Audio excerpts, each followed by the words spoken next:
Il y a des choses qui sont hyper intéressantes là-dedans et dans lesquelles je me suis retrouvé. Et surtout, de pouvoir affronter tout ça, de pouvoir se rendre compte, de pouvoir en fait se retrouver dans sa propre identité, comprendre qui on est, l'accepter, s'ouvrir aux autres et essayer d'emporter d'autres dans ce même cheminement.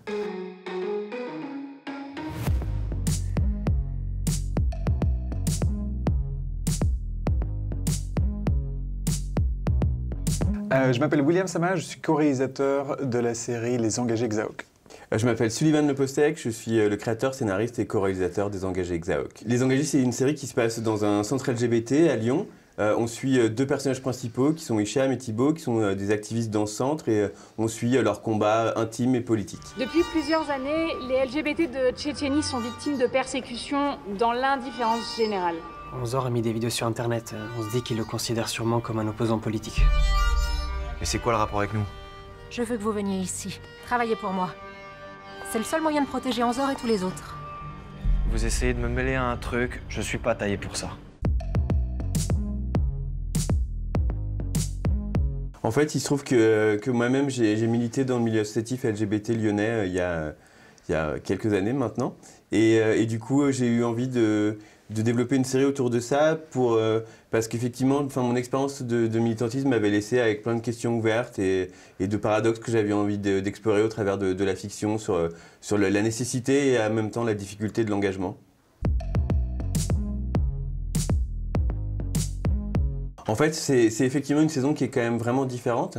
C'est d'ailleurs aussi pour ça qu'elle a ce sous-titre, qu'elle s'appelle Les Engagés Xaok, parce que c'est en même temps la continuation des aventures des engagés. Et en fait, il leur arrive à nos personnages qu'on a déjà établis une aventure complètement exceptionnelle qui va bouleverser leur vie et qui est Xaok.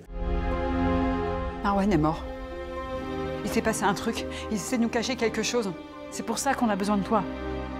On a vraiment pris la décision au départ, au moment de la création de cette nouvelle saison, de diviser un peu cette série en différentes intrigues pour qu'on puisse vraiment se concentrer sur des narrations, sur des arcs de narration. Ça passe notamment par un nouveau format, parce que les deux premières saisons, on était un format court. Cette saison, on est sur des épisodes de 45 minutes. Et effectivement, avec des dangers de vie ou de mort, en fait, ce qu'on n'avait pas eu exactement comme enjeu jusque-là, des notes de thriller, et un gros drame personnel pour le personnage d'Hicham qui va le ramener à ses origines dans la cité où il a grandi. Tu peux pas me demander ça. À qui tu veux que je demande? T'es mon frère, t'as vécu là-bas. C'est beaucoup plus compliqué que ce que vous croyez. Faut qu'on leur parle à ces gens. La cérémonie politique, ça servira à ça aussi. Donc voilà, tout ça fabrique un mix où le niveau de drama est plus élevé que d'habitude. On a essayé de garder l'intimité du rapport à nos personnages, tout en les projetant dans des situations encore plus complexes et plus difficiles pour eux.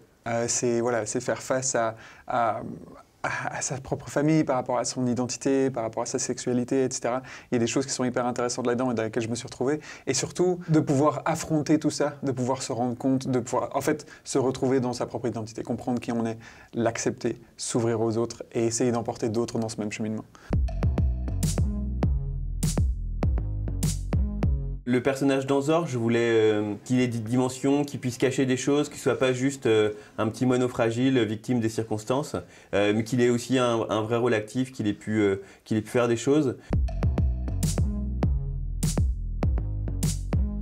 Clairement, la série s'inscrit dans le cadre des séries LGBT qui ont existé. J'ai eu un gros choc en découvrant Queer as Folk il y a 20 ans. I could be a real man if I wanted to. You know, just talk about nailing bitches, RBIs. Why do you have to come here? Sweetie, you know I approve of your lifestyle.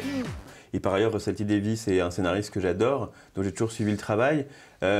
Donc, il y a une forme d'influence. En même temps, je fais quelque chose qui est plus politique, même si cette dernière série de Cecine est très politique aussi. They think it's this virus, AIDS. There are boys dying all over the world from sex. Don't be ridiculous. That would be all over the news. The government knows all about it and they're keeping it quiet. Je pense que d'une certaine manière, effectivement, Pause est sorti au moment où on faisait la saison 2. C'est quelque chose dans la radicalité de la représentation, et puis aussi dans la capacité à mettre de la noirceur.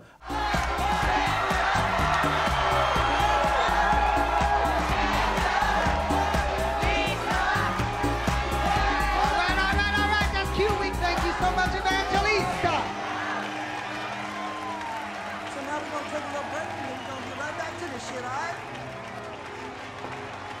I didn't have anything special to wear. Don't worry, we got you. À l'intérieur d'un univers LGBT c'est la scène de ballroom dans Pose, c'est vraiment hyper, on a envie d'y être et en même temps c'est l'époque où tout le monde est décimé par le sida. Donc ce mix de choses, je pense, a pu avoir une influence aussi, ouais.